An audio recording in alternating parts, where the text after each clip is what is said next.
अब जाग मुसाफिर भोर भयो, अब रैन कहाँ जो सोवत है। जो सोवत है वो खोवत है, जो जागस है वो पावत है। अब जाग मुसाफिर भोर भयो।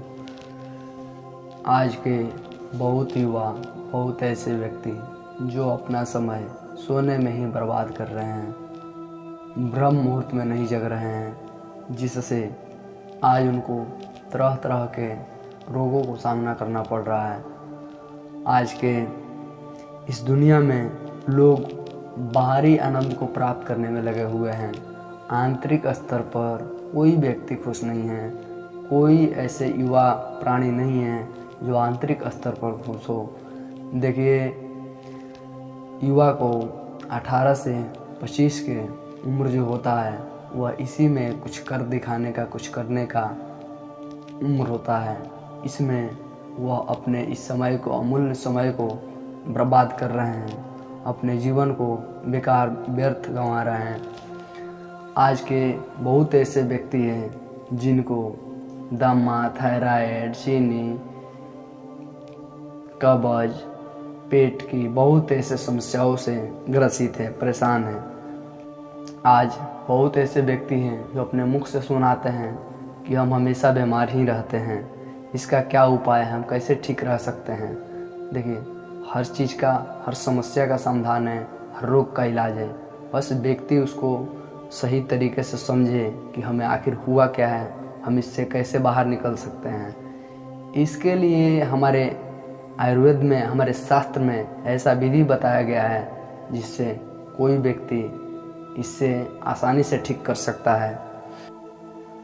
आयुर्वेद में, हमारे शास्त्र में बताया गया है, चक्रों को अनबैलेंस होने के कारण, 7 हमारा जो चक्र होता है वह 7 अनबैलेंस होता है, या कोई उनमें से एक चक्र अनबैलेंस होने के कारण व्यक्ति को तरह तरह के रोगों से सामना करना पड़ता है। वह हमेशा व्यक्ति बीमार रहते हैं। अगर हम चक्रों पे ध्यान दे देते हैं, अगर हम 7 चक्रों पे ध्यान देते हैं, 7 चक्रों को बैलेंस करके रखते हैं, तो हमें कोई दुख दुविधा से परेशानी झेलना नहीं पड़ेगा। देखिए, आयुर्वेद में बताया गया है कि वात, पित्त, कफ, यह तीनों प्रकोपित जब होता है तब भी हमें बहुत ऐसे दुख से सामना करना पड़ता है। अगर तीनों में से कोई एक हो जाए तब भी हमको कोई दुख से, बहुत ऐसे दुख से सामना करना पड़ता है। इसीलिए कोई भी व्यक्ति को बताया जाता है कि आप योग कीजिए, प्राणायाम कीजिए, ध्यान कीजिए। जब आप योग, प्राणायाम, ध्यान कीजिएगा तो यह दोनों कार्यों में आपको इससे अच्छा रिजल्ट मिलेगा। इस पे आप काबू पाइएगा।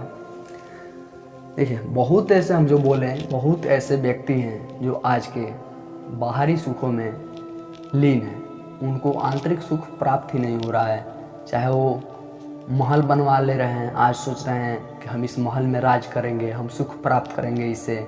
वह कार खरीद ले रहे हैं, वो सोच रहे हैं कि हम इसमें चढ़कर खूब घूमेंगे, मौज करेंगे, मस्ती करेंगे, लेकिन उनको बाहरी स्तर पर इनसे सुख प्राप्त, क्षणिक सुख प्राप्त कर ले रहे हैं, लेकिन इनसे वह ज़्यादा दिन तक, कुछ क्षण तक सुख प्राप्त कर रहे हैं।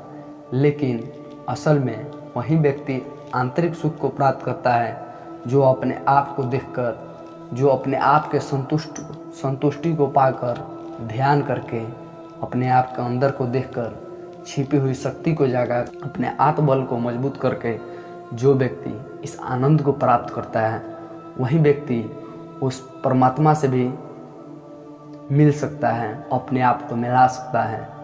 इसलिए आप आंतरिक स्तर पर सुखी रहने का प्रयास कीजिए। बाहरी स्तर, बाहरी क्षणिक सुखों को आप प्राप्त मत कीजिए। वो कुछ समय के लिए होता है, लेकिन जिस दिन आप ध्यान से, योग और प्राणायाम से जो आप आंतरिक सुख प्राप्त कीजिएगा, वह सुख आपको हमेशा हमेशा के लिए खुश रखेगा, आपको हमेशा हमेशा के लिए स्वस्थ रखेगा। इसलिए आप अपने आप पे कार्य कीजिए और अपने जीवन को सोचिए कि हम अपने जीवन को कैसे बेहतर बनाएं, हमें किसी दुख से सामना ना करना पड़े, हमें बाहरी सुखों को प्राप्त ना करना पड़े, हम अपने आप पे कार्य करें, हम अपने आंतरिक सुखों को प्राप्त करें। तब तक के लिए जय श्री राम।